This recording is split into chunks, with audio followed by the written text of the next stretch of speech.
Hi everyone, it's Ardith, and I'm here with a card I made for a Jillian Vance design. This card was an experiment. I had a crazy idea, I had no idea how it would turn out, and I'm not even sure what I think about it now that it's done. I thought maybe I'd just keep today's video really real for you, and show you how my brain was working, and then you can tell me what you think. So I had this great idea of making the daisies into sunflowers.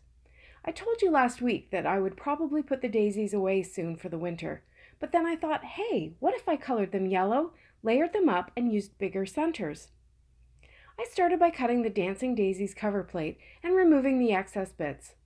I used Post-it tape to mask the frame around the daisies to keep it white, and I had some internal conflict about where to do my ink blending, but I finally decided that a craft mat would be easier to clean up. I got out my Catherine Pooler Tiki Torch ink and an ink blender. This is one of my favorite colors, and I figured it would be perfect for the back layer of petals of my sunflowers. I pounced the ink down so that I wouldn't lift up or crease the petals.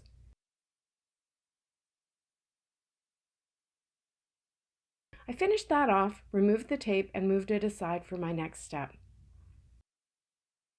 Using the original daisy die set, I cut enough of each size to layer onto the dancing daisies in the frame. I needed 3 large, 2 medium, and 2 small. To color these, I went direct to paper with Catherine Pooler Limoncello ink. This is a beautiful, bright, sunny color, and this method makes sure that the color stays true and vibrant. It can dry out the ink pad though, so be sure you have a re-inker on hand.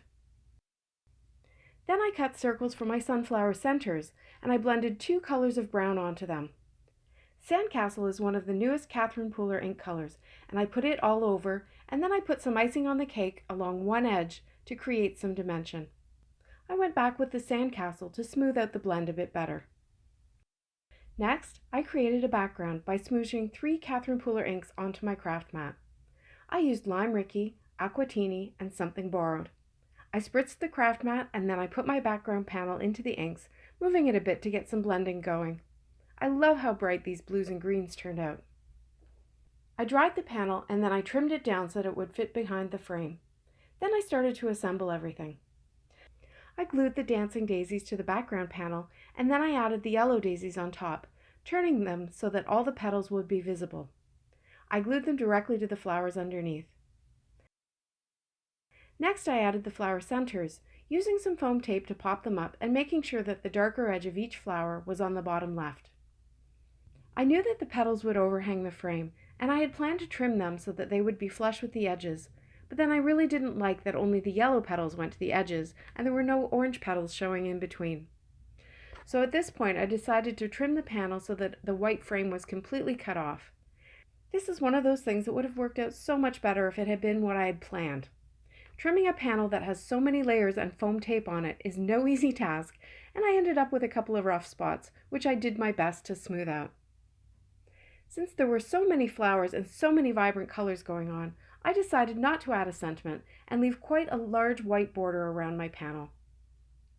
Looking at these flowers now, I'm not sure how well they really do as sunflowers. Daisy petals are quite different from sunflower petals, and these have a very childlike, almost psychedelic feel to them. Having said that, the vibrance of the flowers against that bright background makes me really happy, and I think that overall the elements work well together. I hope you enjoyed watching this video and getting some insight into my thought process. You saw the real deal here today, folks. Would I make this card exactly this way again? Maybe not, but I learned something and I had some fun, and that's what it's all about. I can't wait to hear what you think, so leave me a comment below. Thanks so much for watching. I hope you have a happy day.